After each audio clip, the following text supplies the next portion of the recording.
A loud thud hit the hallway wall before I even stepped out of my bedroom. Something had crashed hard, sharp enough to rattle the picture frames along the corridor. I froze with my hand still on the doorknob. Then I heard her voice, tight, trembling, slicing through the quiet. "Fix it, now! I can't look at that!" I stepped out slowly.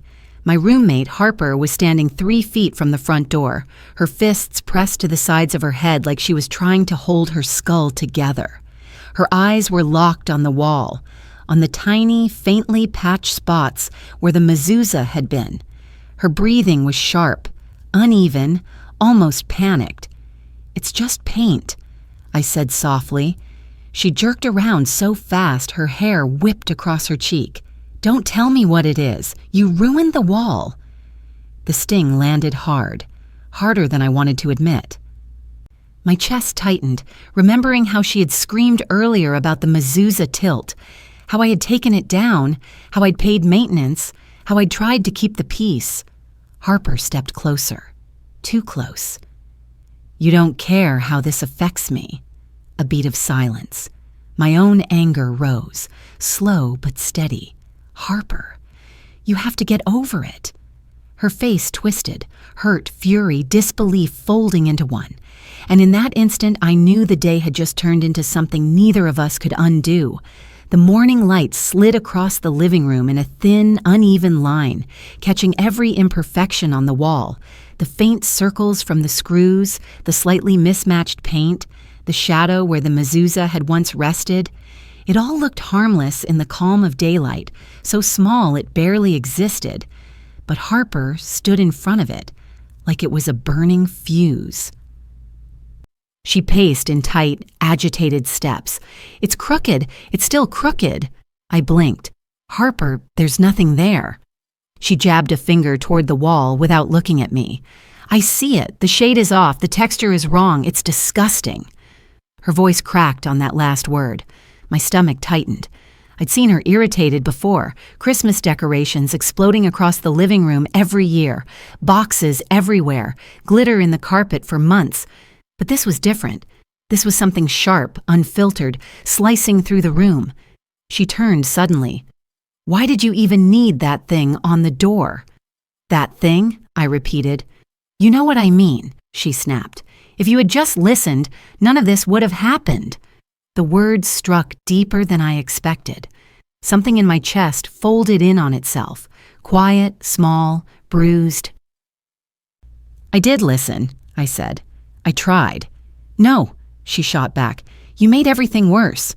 You always do." A pause. Heavy, suffocating. The kind that makes you feel smaller just for standing still.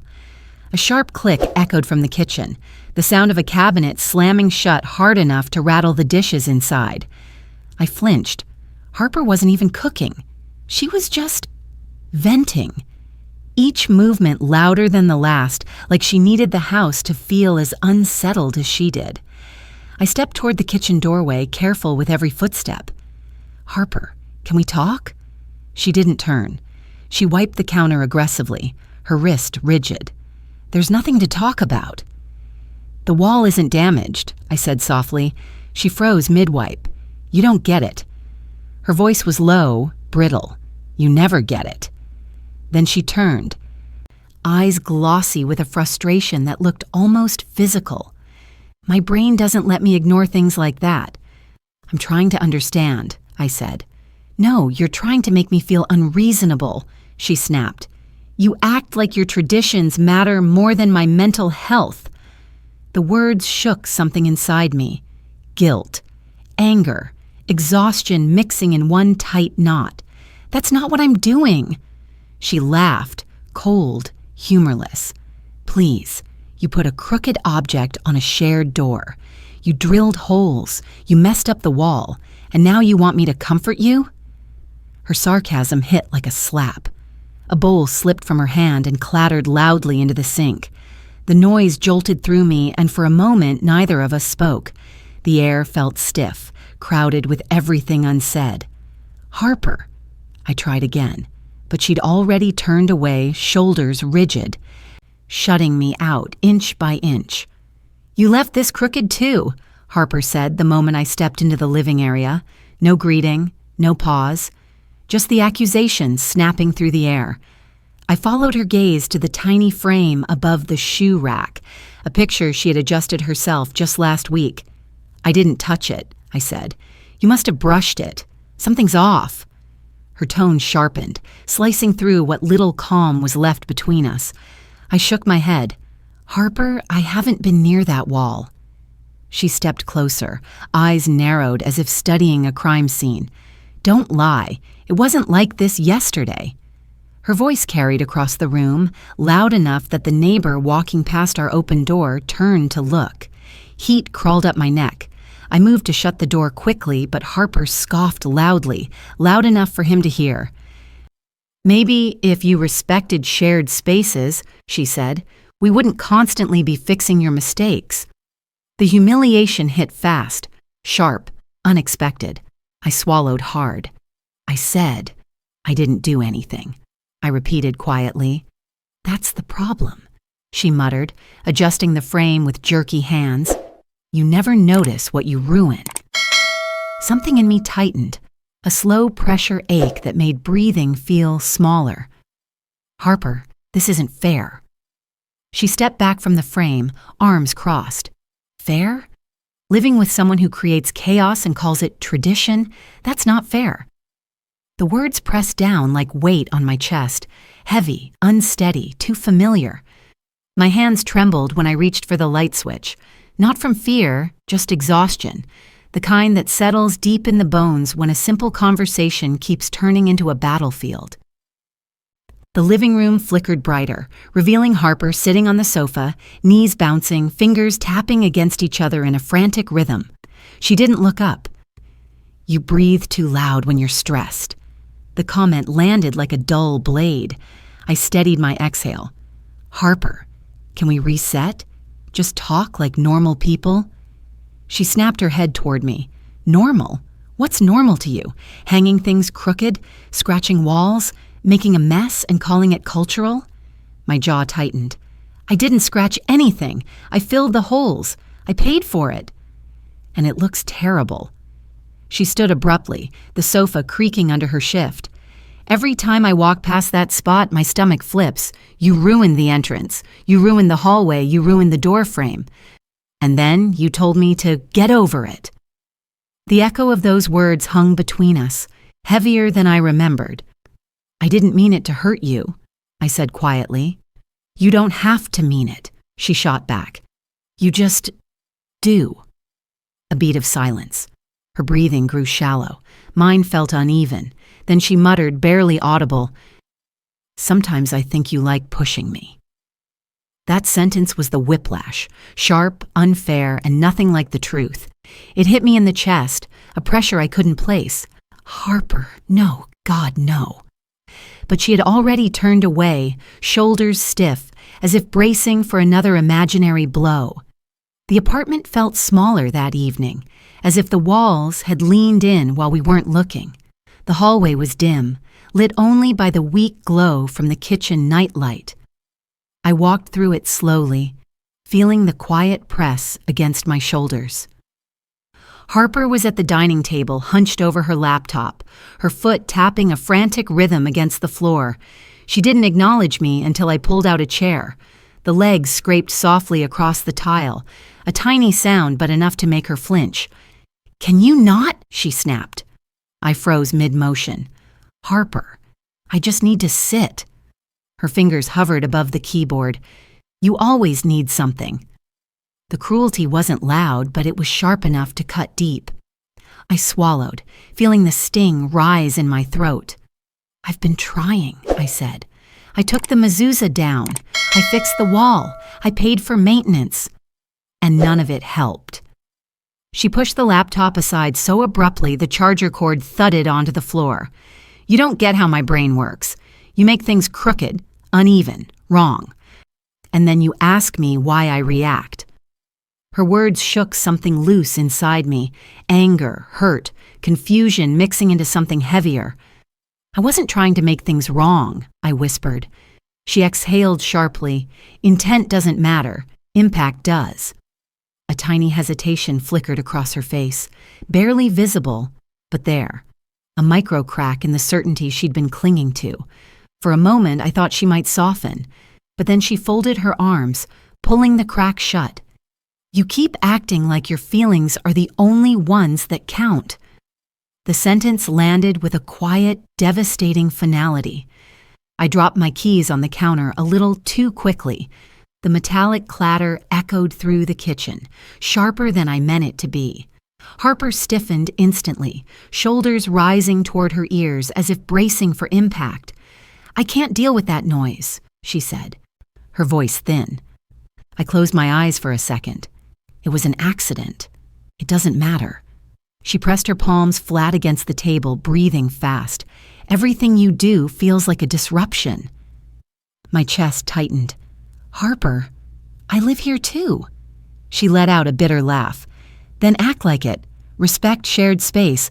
Respect my boundaries. Respect my brain. Just respect something for once." The word struck harder than I expected. A quiet ache spread through my ribs, slow and heavy. "I've been respecting you," I whispered. "I've bent over backward trying to make you comfortable." "You're only sorry when it inconveniences you." The room tilted, emotionally, not physically. A collapse, small but undeniable, cracked through me. I felt something inside loosen, then fall away completely. "I took down something sacred to me," I said, "for you. I did that because I care." She didn't blink. "If it mattered that much, why didn't you ask me before you made changes to our wall?" I stared at her, stunned. "I did ask. You said it was fine." She paused, just long enough that doubt flickered in her expression. Then she shook her head, shutting it down. "You didn't ask the right way." Something in me sank, deep and irrevocable. The hallway light flickered when I walked out toward the entryway, casting uneven shadows across the patched wall. The pale spots caught the glow just enough to stand out, subtle, harmless, but apparently unbearable to her. Harper appeared behind me almost instantly, as if the sight alone pulled her forward. "There," she said sharply. "You see it now?" I turned slowly. "Harper, it's barely visible." "It's obvious," she snapped. "It's embarrassing. Anyone who walks in here can see what you did." The humiliation hit fast, unexpected and hot. My pulse stumbled. "No one cares about a paint patch." She scoffed, loud enough that it bounced down the hall. "Maybe your people don't care about appearances." The sentence cut so deep I forgot to breathe for a second. My voice came out thin. "What does that mean?" She folded her arms tighter. "You know exactly what I mean. You act like rules don't apply to you, like you're allowed to make the place look off." A neighbor stepped out of their apartment across the hall, glancing our way. Harper didn't lower her voice. "She's the one who messed up the wall," she announced lightly, like gossip she couldn't wait to spread, and then insisted I was overreacting. Heat crawled up my neck. I stared at the floor, anger and shame mixing inside my chest. "Harper," I said quietly, "please don't do this out here." She lifted her chin. "If you didn't want people to know, you shouldn't have done it." The micro twist was hers, so casual, so cutting, that it made something inside me harden. A sharp knock echoed through the apartment, 2 hard raps on the front door that made both of us flinch. Harper stepped back, smoothing her shirt with jittery hands, as if trying to rearrange herself into something controlled. I opened the door a crack. It was the maintenance man, holding a small container of paint. "Got the shade match you asked for," he said. Before I could answer, Harper pushed past me and pointed at the wall with dramatic emphasis. "Show him," she demanded. "Show him how bad it looks." My throat tightened. "Harper, please." "No," she snapped. "He needs to see what you did." The maintenance man blinked awkwardly. "Ma'am, it's not that bad." Harper rounded on him. "It's awful. It's uneven. It's wrong. I can't live like this." Her voice cracked loud enough to echo down the hall. I felt heat crawl up my neck again. He shrugged gently. I can repaint the whole wall if you want. She whipped back toward me, her expression sharp as glass. See what you've caused. More work, more mess, more disruption. The cruelty wasn't in volume, it was in precision. It found the softest spot and pushed. I didn't mean for this to turn into a crisis, I whispered. You never mean it, she said coldly. You just leave damage everywhere you go. That line, quiet but devastating, hit like a punch I never saw coming. A micro-twist cracked open inside me. Maybe she didn't see me at all. Only the imperfections she imagined. My breath caught when the maintenance man finally left, the door clicking shut with a soft, reluctant sound. I leaned against it for a moment, letting the silence settle, but Harper was already pacing, fast, sharp strides that carved the room into jagged lines. You made me look unhinged, she muttered. I blinked. Harper. I didn't say anything. That's the problem, she snapped, spinning toward me. You just stood there. You always make me look like the unstable one. My pulse stumbled. I didn't do that. I wasn't trying to embarrass you. She scoffed, running her hand through her hair in one harsh motion. You think OCD is some quirk? Something you can fix with patience? You don't get what it's like to live with a mind that won't shut up. I never said it was a quirk, I whispered. You acted like it. She pointed to the wall. You threw a religious object onto our home without thinking, and then you called my reaction dramatic. I never said dramatic. You said get over it. Her voice cracked on the last word, a fissure between fury and something deeper. Do you know what that feels like? A micro-twist cut through the tension. For the first time, there was hurt beneath her anger, raw and exposed. But then she closed it off again, arms crossing tight. You don't care about my comfort, she said coldly. You care about winning. Something inside me recoiled. This isn't a competition. It always is with you. The words landed with a dull, crushing weight, harder than anything she'd said before. A drawer slammed somewhere behind me, hard, sudden. The kind of sound that makes your shoulders jump before your brain catches up. Harper stood by the counter, rummaging through utensils with jerky, frantic motions, each clang louder than the last. I can't even cook in peace anymore, she muttered. I hesitated in the doorway. Harper, do you want me to leave the kitchen? She didn't turn. I want you to stop causing chaos. My stomach tightened. I'm not trying to. She spun around, a metal spatula in her hand like an accusation. That's what scares me. You break things without even noticing. The words hit deep, too deep. I opened my mouth, then closed it again, unsure what to say without setting her off. You act so calm, she continued, voice rising, like you're the reasonable one, but you make everything harder, everything. I'm not the enemy, I whispered. She laughed, a short, sharp exhale with no humor. You're impossible to live with. The sentence struck me harder than her yelling ever had. Something inside my chest sagged, heavy and tired. I've tried to meet you halfway, I said, more than halfway.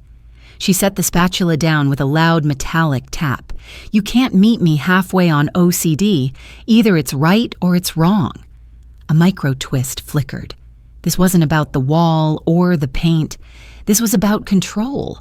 Hers slipping, mine being blamed for the fall. She stepped closer, eyes fierce. And right now, everything is wrong because of you. The room felt smaller, the air felt heavier, and for the first time, I wondered if this conversation had already gone past the point of return. The living room felt colder than it should have, the kind of cold that doesn't come from the thermostat. I stepped toward the sofa, careful, slow, trying not to trigger another explosion. Harper stood by the window, tugging the curtain into a perfect line, then tugging again, as if the world would tilt if the fabric wasn't aligned. She didn't turn when I entered. You leave everything uneven, she said quietly. The softness made it worse. Even the air feels off when you're around. My throat tightened. Harper, that's cruel. It's honest." She dropped the curtain, and it snapped back against the wall with a light, irritated rustle. "Some people just bring disorder with them. You do." Her words hit like a cold blade slipping under the ribs. "I didn't deserve that," I whispered. She finally faced me. "You didn't deserve a lot of things I put up with either." A beat, a micro twist. Her voice trembled, and for a moment she almost looked sorry. But then she stepped closer and the softness vanished. "You made this apartment ugly," she said. "You ruined the entrance. You ruined the wall. You ruined the energy of the whole place. Harper, you ruined me today." That line, sharp, unfair, devastating, made something inside me loosen until it hurt to hold myself upright. I reached for the back of the sofa, steadying my breath. "I never wanted to hurt you," she shrugged. "Intent doesn't matter." The humiliation settled over me like a cold sheet, thin but suffocating. The kitchen light cast a pale oval across the floor, catching the faint dust on the tiles and the uneven patch on the wall like two small, stubborn reminders. I stood there for a moment, staring at both without really seeing either. My hands felt heavier than they should, my chest even heavier. Harper hovered near the counter, shoulders tense, fingers tapping a restless rhythm against the edge. She wasn't yelling now. That was almost worse. "You know what's funny?" she said quietly. I didn't answer. Quiet from her rarely led to anything good. She tapped the counter again. "I told my therapist last month that I was finally stable." A bitter laugh slipped out. "Looks like that was a lie." I looked up sharply. "Harper." She shook her head. "Don't. I'm not saying it for sympathy. I'm saying it because your mezuzah, your tiny tilted object, showed me I'm not as okay as I thought." The words hit hard, surprisingly honest, surprisingly raw. A micro twist. The anger had cracked, revealing something softer beneath. But just as quickly, she sealed it shut. "And instead of helping," she said, "you shoved my spiral in my face." My breath caught. "I didn't shove anything. You told me to get over it." She stepped closer, eyes sharp again. "You dismissed my disorder." My voice shook. "I said it because you were screaming at me. That doesn't make it less cruel." Her hand slammed the drawer closed beside her, not loud but sharp enough to make the air flinch. "I trusted you," she whispered, "and you made me feel broken." Something inside me cracked then. Quiet, deep, unavoidable. A soft thump echoed from the laundry room, the dryer door snapping shut with a muted, frustrated force. I followed the sound, hesitant, feeling the tension cling to the hallway like humidity. Harper stood beside the machine, arms wrapped around herself, staring at the spinning drum as if waiting for it to reveal an answer she'd lost somewhere along the day. She didn't turn when I entered. "Do you know what OCD feels like?" she asked quietly. Her voice was so flat it chilled the air. "It's like your brain screaming while you pretend everything's normal." I swallowed. "Harper, I'm not against you." She exhaled a shaky breath. "But you made me feel like I'm some joke you need to tolerate." "That's not true." Her voice sharpened instantly. "You looked annoyed. Every time I pointed something out today, you looked irritated, like I'm a burden." My pulse stuttered. I was overwhelmed, not by you, by the yelling. "You don't get to separate the two," she said, turning sharply. "My OCD is me." A micro twist hit then. Pain flickered in her eyes, fragile, human, almost pleading. But it didn't stay. She stepped closer, lifting her chin. "You want to know the worst part? I was proud of myself this year. I thought I'd finally kept things under control."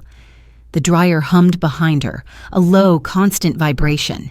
Then she whispered, "And you broke it. You broke the thing I worked hardest for." The accusation sank deep, heavy enough that I had to steady myself on the doorframe just to stay upright. I pushed the bathroom door open slowly, the hinge giving a soft, tired groan. Harper stood at the sink, scrubbing at a tiny water spot on the mirror with short, frantic strokes.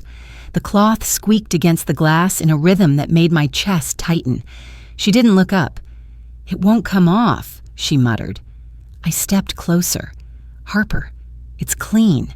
She wiped harder, her hand shaking. "It's not. I see it. You might not, but I do." A drop of cleaner splattered onto the counter. She flinched and grabbed a second cloth, dabbing at it with trembling precision. The sound, those small, rapid taps, felt like a quiet panic filling the room. "You're scaring me," I whispered. She froze.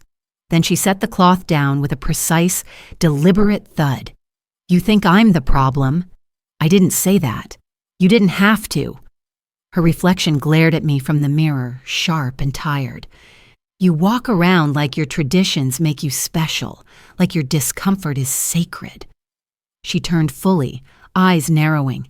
"But mine is just annoying, right?" "That's not fair." "Nothing about living with you is fair," she snapped. A micro twist flickered. Her voice wavered for half a second, almost breaking. Then she delivered the blow. "You made my home feel contaminated." The word echoed. Contaminated, hitting harder than any yell could. My breath slipped unevenly. "Harper, that's cruel." She didn't blink. "It's honest." And something in me folded, small and painfully quiet. The apartment lights were dim, leaving the hallway washed in a soft yellow haze that made every shadow look longer than it should. I stood near the entryway, staring at the patched wall again, those pale, uneven circles that had somehow turned into the center of our entire war. They looked harmless, innocent, like something no one should care about. Behind me, footsteps approached, light, quick, unresolved. Harper stopped a few feet away. "You're staring at the damage again," she said quietly. I swallowed. "I'm just thinking." She shook her head. "You're thinking about how I overreacted." "I'm thinking about how everything spiraled." "That's because you started the spiral." Her words were hushed but sharp enough to slice the quiet. "You brought something into this home without considering what it would do to me." I turned to face her. "I asked you. You said it was fine." She hesitated, a tiny pause, nearly invisible, a micro crack. Then she stepped forward, closing it. "You didn't explain it right. You didn't tell me it would be crooked. That's how it's traditionally hung. And you chose tradition over my sanity." The line hit like a violent jolt, knocking the breath from my chest. "I never chose anything over you," I whispered. "You chose yourself," she said. "You always do." Her voice trembled, then steadied, hardening back into certainty. "You think I'm impossible," she continued. "I see it in your face every time something triggers me." "That's not true." She let out a brittle laugh. "It doesn't matter. You've already decided I'm broken." The accusation landed quietly, but it landed deep enough to shake something loose inside me. A sharp buzz echoed through the apartment, the dishwasher beeping its cycle finished. The sound cut through the tension like something mechanical trying to interrupt a human storm. Harper walked toward it with fast, clipped steps, yanked the door open, and the plates inside clattered from the sudden force. "Careful," I said quietly. She didn't look up. "I'm always careful. You're the one who leaves marks everywhere." The words slid under my ribs before I could brace for them. I stepped forward. "Harper, can we stop fighting for a second?" She slammed a plate onto the counter. The crack of ceramic against stone made my spine jolt. "You want me to pretend everything is fine? You want me to smile while you call me overreactive?" "I didn't say that." "You said worse." She turned sharply, eyes bright with something raw and shaking. "You told me to get over it. Do you know how humiliating that is?" My throat tightened. I said it when I was overwhelmed. I shouldn't have.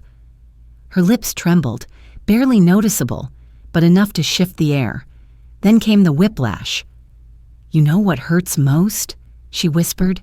"I let you into my home, into my routines, into the one place I'm supposed to feel safe." Her voice cracked. "And you made me feel defective." The sentence punched straight through me, quiet, heavy, impossible to ignore. I reached for the counter to steady myself, the edge cold beneath my palm. "Harper," I said softly, "I never wanted that." She looked at me, eyes sharp, wounded, guarded. Wanting doesn't change what happened. My fingers curled against the edge of the island counter, the cool surface grounding me just long enough to steady my breath. Harper stood across from me, arms crossed tight, chin lifted in that rigid way she carried right before everything snapped.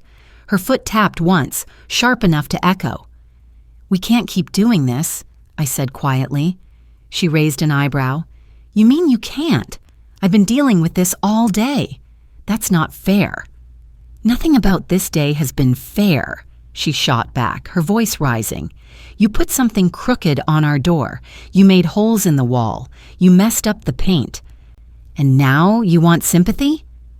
The words stung, fast, direct, like she'd flung them without thinking. "I didn't ask for sympathy," I whispered.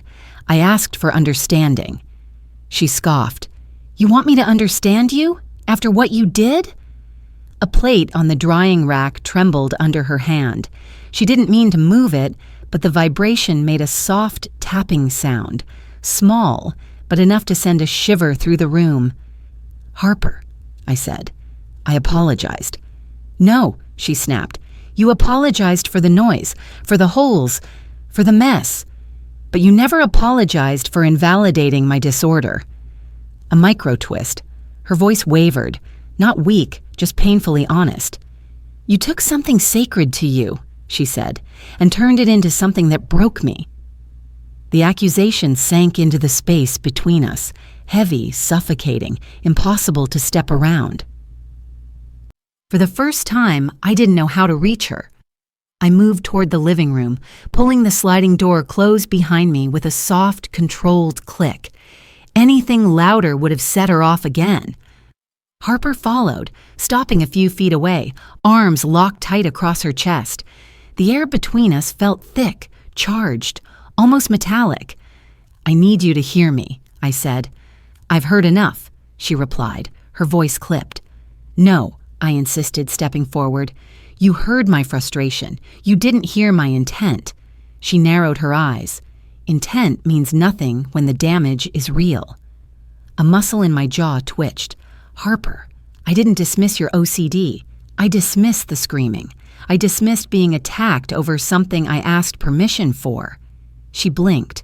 Once. Slow. A micro-twist. The first crack of doubt in hours. "You asked permission," she repeated. "Yes," I said. "I asked you. You said yes. And when you changed your mind, I took it down. I fixed the wall. I paid for everything." She shook her head quickly. "You didn't tell me it would tilt." I didn't think I needed to explain every detail of my own tradition. Her breath caught. Just a fraction. A reveal. Not dramatic, but cutting. "This isn't about tradition," she said quietly. "It's about control. My control." She pressed her palm against her chest, fingers shaking. "When something's crooked, I can feel it, like nails under my skin." My shoulders softened. "Harper, I didn't know." Her voice broke, not loud, just fragile. "I didn't want you to." And that confession shifted the room in an instant. The lamp on the side table cast a soft amber pool across the carpet. Just enough light to catch the uneven threadwork in the rug, the kind of tiny imperfection that would normally send Harper spiraling. But she didn't look at it. She stood still for once, arms loose at her sides, eyes fixed on the floor like she was reading something written there only she could see. I stepped closer, cautious. "Harper, why didn't you want me to know?" She inhaled sharply, lifting her gaze. "Because if you knew how bad it gets, you'd leave." The word struck with unexpected force, a clean, quiet blow that made my breath falter. "I wouldn't leave. I said softly. You think that now, she whispered. But you saw me today. The yelling, the panic, the noise in my head spilling into the room. You hated it. I hated hurting you, I corrected, a tiny shake of her head. No, you hated me losing control. Something in me shifted. Harper, everyone loses control sometimes. Not like this. Her voice tightened. When I feel a tilt or a patch or a shadow, it feels like the world is slipping. And I grip too hard. I know I do. She swallowed hard. But you made me feel ashamed for it. The accusation hung in the air, fragile and brutal. I didn't mean to shame you, I whispered. But you did, she said, voice cracking, when you told me to get over it.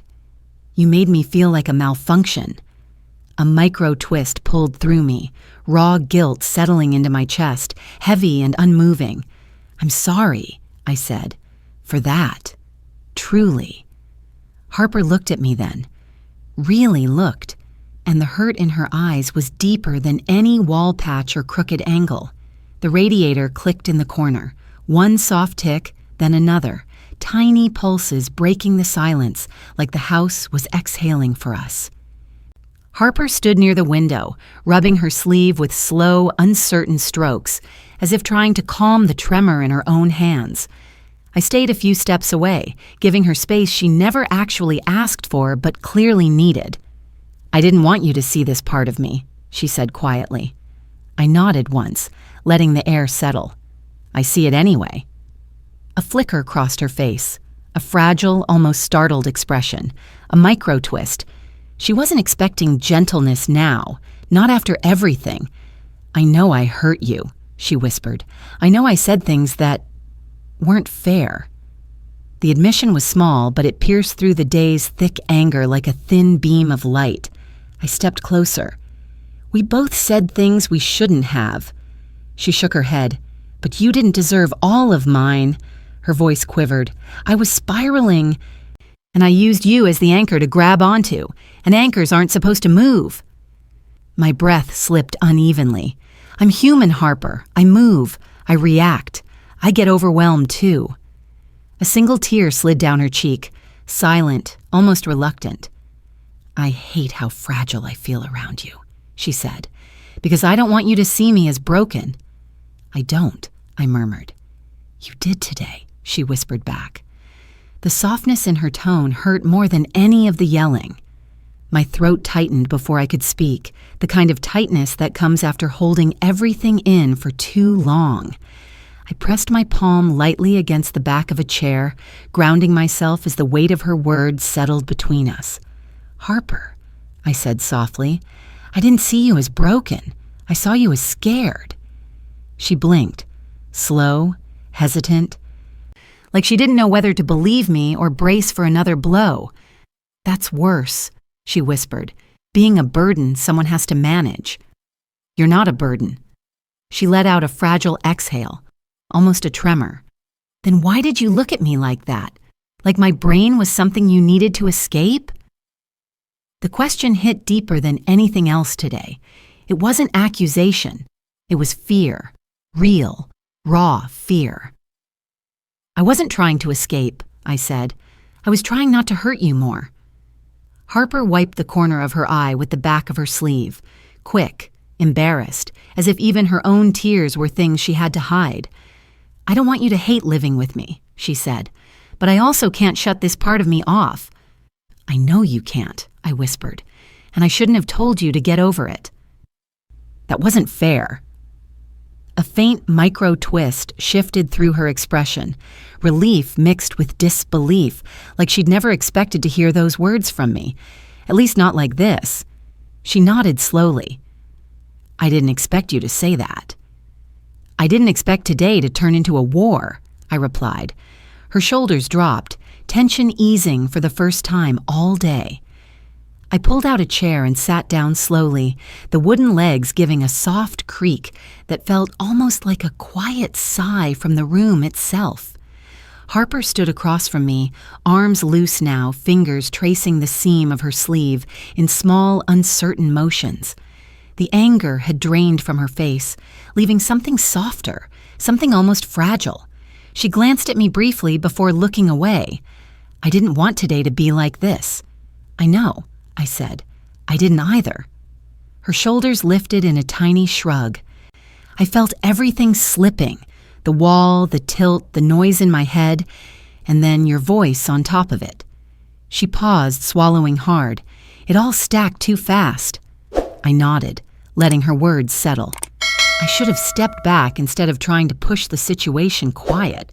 That wasn't fair to you. A flicker crossed her eyes, a brief micro-twist, the kind that softened the air but didn't erase the hurt. I'm not easy to live with, she whispered. I know that. I've known it my whole life. You're human, I murmured. So am I. She looked down at her hands.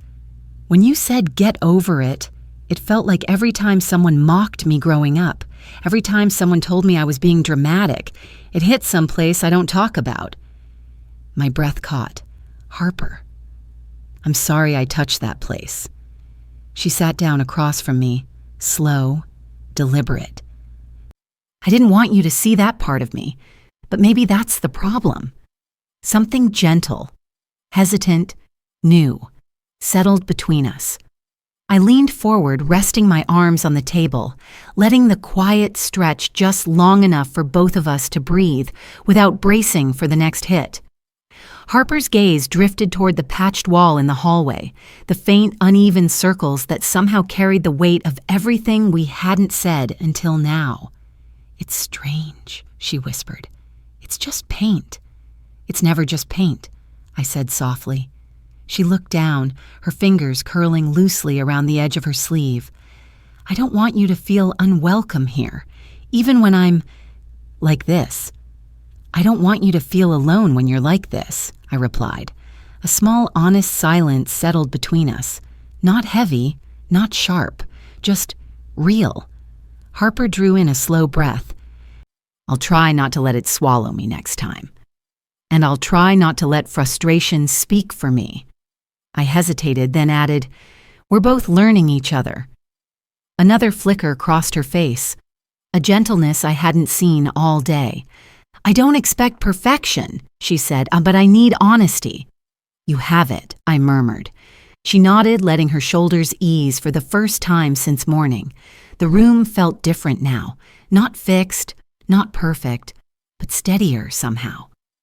Harper looked toward the wall one more time, then back at me. It doesn't look as bad tonight, she said quietly. Her voice softened, barely above a whisper. Maybe I don't either.